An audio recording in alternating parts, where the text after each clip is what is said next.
શ્રી શિવ મહાપુરાણ આઠમાનો બીજો આવ્યા છે. આપણે આઠમાનો બીજો આપણે પહેલાં લઈશું. ગણપતિ દાદાને યાદ કરશું. હે ગણપતિ દાદા, તમે અમારા વાંચવામાં હાજર રહેજો. અમારી ભૂલચૂક થાય તો માફ કરજો. બીમાર લોકોને તમારી પાસે લઈ લેજો. આપણે પહેલાં એક ભગવાનની વાત કરશું.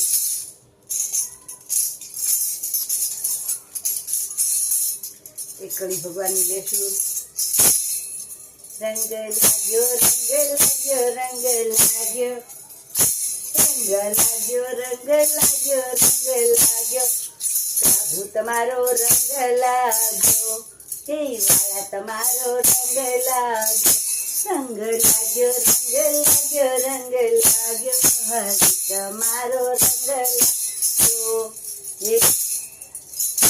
રંગ લાગ્યો રંગ લાગ્યો રંગ લાગ્યો કનૈયાનો રંગ લાગ્યો.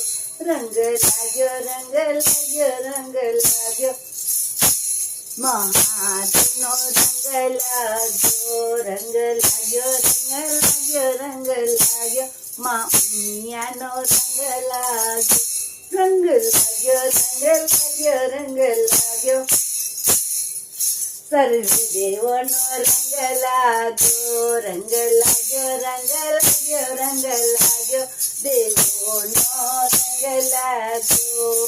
લાગ્યો લાગ્યો લાગ્યો. આપણે બીજો ભાગ વાંચશું. પહેલાંથી ખાસ સંધ્યા લેશું. ગણપતિ દાદાને યાદ કરશું. હે ગણપતિ દાદા, રીતિ સિદ્ધિ સહિત આખો પરિવાર તમે અમારા વાંચવામાં આવો. નાના બાળકોને બાળ સંસ્કાર કેન્દ્રમાં મોકલજો. સવારે ઉઠતા, બપોરે જમતા, સાંજે સૂતા શ્રીકાળ સંધ્યા સંભળાવજો. અને બની શકે તો બાળકોને બાળ સંસ્કાર કેન્દ્રમાં મોકલજો.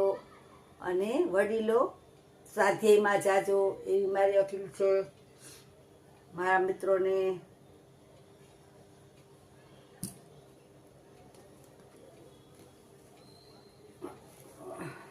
સ્વાધ્યાયમાં જાઓ તો દાદાના કેસેટમાં જાજો. ત્યાં જાઓ તો બાળકોને સાથે લઈ જાજો. આપણે એક ત્રિકાળ સંધ્યા લેશું.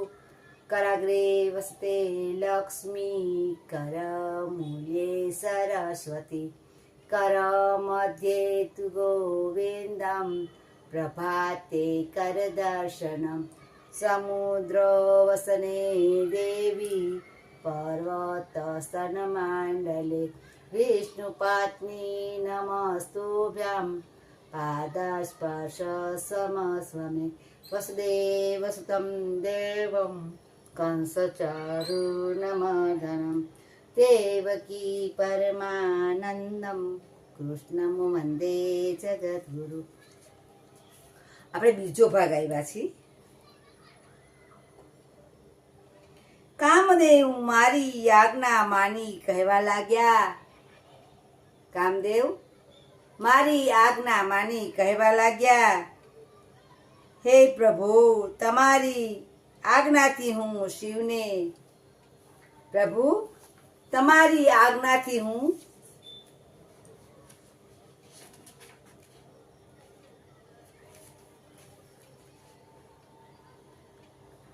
પમાડીશ, પરંતુ તે માટે તમારે કોઈ સ્ત્રીનું સર્જન કરવું પડશે. તે માટે તમારે સ્ત્રીનું સર્જન કરવું પડશે. કારણ કે મારું હથિયાર જ સ્ત્રી છે. માટે એ વિધાતા નારી સૃષ્ટિ આપ જ રચો. નારી સૃષ્ટિ આપ જ રચો. હે વિધાતા, નારી સૃષ્ટિ આપ જ રચો. બ્રહ્મા બોલ્યા. કામદેવ એમ કહ્યું ત્યારે હું વિચારમાં પડ્યો. કામદેવે એમ કહ્યું ત્યારે એ વિચારમાં પડી ગયા. અરે આ શું કહેવા માંગે છે મને? એને તો ટેન્શનમાં આવી ગયા કે કઈ સ્ત્રી વડે શંકરને મોહ પમાડવો. અને એ પ્રમાણે હું ચિત્રાગ્રસ્ત બન્યો ત્યારે મારામાંથી નિસ્વાર્થ નિકર્મો મળ્યા તેમાંથી પુષ્પના સમૂહથી શોભતી વસંત ઉત્પન્ન થયો અને તેમાં પમાડનાર અને કામને વધારનાર હતો. એ તે વસંત કામદેવ કાર્યમાં સહાય ભૂત થાય તે માટે તેને સોંપ્યો અને કહ્યું, હે મદન, હે કામ, આ વસંત તારો મિત્ર બની સાથે રહેશે અને સર્વકાળે તને અનુકૂળ બનશે અને એને લઈને તું જા અને મહાદેવને મોહ પમાડ અને હે તાત એમ કહ્યું ત્યારે તે વસંતને લઈને શિવજીની પાસે ગયો. વસંતને લઈ અને શિવજીની પાસે ગયો. જો આપણે આઠમાનો બીજો પૂરો થઈ ગયો. 9મો આવ્યા છીએ. 9મો છે શિવને મોહિત કરવા કામદેવના નિષ્ફળ પ્રયાસો. જો શિવને મોહિત કરવા કામદેવના નિષ્ફળ પ્રયાસો. જો આપણે કોકને એમ કહી ને કે હું તને આ કરી દઉં તો તું આમ કર તો હું તને આમ કરીશ. એ રીતના ઉપર ભગવાન પણ બોલો. આવી રીતના ઉપર ભગવાન પાસે પણ આવું ચાલતું હતું. પણ એ બરાબર નહીં. એવું ના કરવું જોઈએ. અને આપણે બે શબ્દો ઘરની કહાની વિશે કહીશું. બાળકો વિશે, નાના બાળકો વિશે. જો આપણે નાના બાળકો હોય ને તો માં 9 મહિના પેટમાં ભાર પાડે છે, પછી એને કષ્ટી પડે છે. બહાર આવે ત્યારે 6 મહિના રાતના સુહાના દે, ઊંઘવાના દે, રાત આખી જગાડે, 2 કલાક કે 3 કલાક નીંદર થાય અને એની માને કેટલી ટેન્શન થાય. અરે મારું બાળક ક્યારે મોટું થશે, ક્યારે મોટું થશે, ક્યારે ભણવા જશે. આવી રીતના માં ચિંતા કરે છે. અને મોટું થાય, આંગળી પકડીને હાલવા શીખે એટલે પછી જો જરાક પડે અને વાગી જાય ને તો માની ચિંતામાં આવી જાય. અરે મારા બાળક, મને ભલે મને તાવ આવે તો વાંધો નહીં, પણ મારા બાળકને કંઈ ના થવું જોઈએ.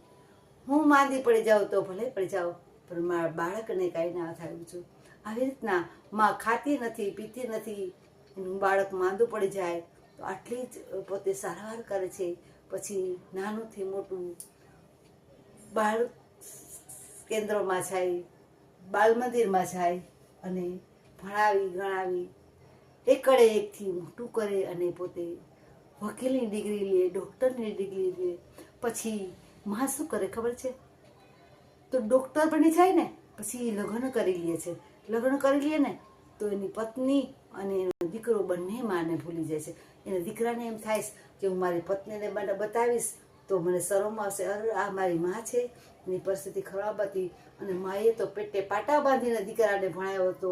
નહોતી રાત જોઈ, નહોતી દિવસ જોયા, કામ કરી, પારકા કામ કરી. અને પછી માને જ્યારે એના પોતાના દીકરાનું મોઢું જોવું હતું ત્યારે એ કામવાળી બની અને દીકરાની ઘરે જાય છે. કારણ કે એના દીકરામાં એનો મોહ હતો, એના વ્યાહમાં એનો મોહ હતો. નહીં, મારો દીકરાને કંઈ થવું ના જોઈએ. એના માટે એને દીકરાની ઘરે ડૉક્ટર હતો તો કામવાળી બની અને કામવાળી બનીને ગઈ. હે ભાઈ, મારે કાંઈક કામ કરવું છે, તમે કામવાળી તરીકે મને રાખશો? જો છેટ સુધી એને એના દીકરાને એમ ના કીધું કે તું મારો દીકરો છે. કારણ કે દીકરાને એને રમાડવો હતો, એના દીકરાને એને જોવો હતો. અને પાછી છે ને કોણે રડ્યા કરે. ક્યારેક પણ એને યાદ આવે અને તો એ પોતે રડી અને પછી ચૂપ થઈ જાય. કહે, અને જો ડૉક્ટર બની ગયો હોય એ દીકરો માને ભૂલી જાય કે ના, આ તો મારી માં નથી હો, મારી માં આ નથી. એને શરમ આવતી હતી કે હું મારી પત્નીને કહીશ તો મારી પત્ની શું કહેશે? અરે આવા તારી માં ના હાલ. એટલે એ પોતે એના પત્નીને નથી કહેતો દીકરો, આવા દીકરા પોતે પાકે છે. અરે કાલ સવારે પછી તમારા પણ દીકરા તમારા મોટા થશે અને તમારા દીકરા પણ તમને ભૂલી જશે. એ તમને ખબર નથી કે જેવી કર્મ કરો એવા ફળ મળો. જૈસી કરણી વૈસી ભરણી, જૈસી કરણી વૈસી ભરણી. जैसा कर्म करोगे वैसा फल मिलेगा. ऐसा अच्छा कर्म करो तो अच्छा फल मिलेगा, बुरा कर्म કરો તો બુરા ફળ. અહીંનું અહીંયા જ ભોગવવું પડે છે. જો આવી રીતના પરિસ્થિતિ થાય છે એટલે દીકરો માને કહેતો નથી કે આ મારી ઘરવાળી છે, આ મારું ઘર છે, આ મારી ડિગ્રી છે, ઓળખે છે છતાં નથી કહેતો. સાંભળતો તો માને કામવાળી તરીકે દીકરાની ઘરે જવું પડ્યું. એને દીકરામાં એનો મોહ હતો. એની ઘરે જે દીકરો હતો ને એ વિવાહમાં એનો મોહ હતો. તો એની ઘરે તે કામવાળી તરીકે ગઈ અને ફાટેલા તૂટેલા કપડાં, બાવા જેવા કપડાં કે ઓળખાય નહીં એવી પરિસ્થિતિમાં ગઈ કે મારે મારા દીકરાને રમાડવો છે. ભલે એટલી ઉંમરે બોલો દીકરાની ઘરે માએ કામ કર્યું અને પોતે દીકરા પાછળ આટલું ઓલું કરે છે. બોલો વિચાર કરો. તો આપણે ભગવાનને પ્રાર્થના કરશું, હે ભગવાન કે અમને બાળકો દે છે તો રામ જેવા દે છે. બાળકો આપો, દીકરો આપો તો રામ જેવો દેજો. કા પેટે પાણો જણજો પણ દીકરો ના જણજે. આપો. ઘણા એમ કે ના હું માજણી છું ને એ સારું છે, મારા દીકરા નથી ને એ સારું છે. જો 4 દીકરાઓ છે એની માં ઠોકર ખાતી હોય છે અને કહે છે જા ઓલો કે હું નહીં સાચું, ઓલો કે હું નહીં સાચું, ઓલો કે હું નહીં સાચું. એની પરિસ્થિતિ આવી ખરાબ હોય છે. એના કરતાં તો કે હું વાંજણી હોત તો સારી હતી, મેં મારા પેટે દીકરો ન જન્મ હોત તો સારું હતું. એટલે આવા દીકરા પેટે પડે છે. તો ભગવાનને કહી દે તો દેવ જેવા દે છે, નહીતર એ કઈ ના દે છે. અને દીકરીઓ પણ આવી પેટે પાકે છે. દીકરા નહીં, દીકરીઓ પણ આવી હોય છે. એવું નથી દીકરીની પ્રોપર્ટી લઈ લે છે પછી મા બાપ સામું નથી જોતું કે સાસુ સસરા સામું નથી જોતા. મા બાપ સાસુ સસરાની પ્રોપર્ટી જોઈ છે પણ એને સાચવવા નથી, એને બધું જોઈ છે, લોચો જોઈ છે. અરે તમને લોચો તમારે સાચવવા નથી તો લોચો તમારે હાટું ક્યાંથી રાખે? નો સાચવ હોય તો નો દીકરીને દઈ દે. તો દીકરી તો કોક દીખામું જોવે જમાયું, એને સાચવવા નથી પણ એને લોચો જોઈ છે કે ઓલું તો કે માથી આપો, ઓલું તો કે માથી આપો. અરે નીતિ તમારી સાચી રાખો. જો ખોટી રાખશો તો તમને ક્યાંક ને ક્યાંક ઠોકર આપશે. હંમેશા નીતિ કોઈ દિવસ ખરાબ નહીં રાખવાની, નીતિ સાચી રાખવાની. નહીતર ભગવાન તમને ગમે એમ કરીને ઠોકર આપશે. લાઈક કરજો, શેર કરજો, સબસ્ક્રાઈબ કરજો. 5 માણામાં બને તો મોકલજો બીમાર લોકોને. એવી મારા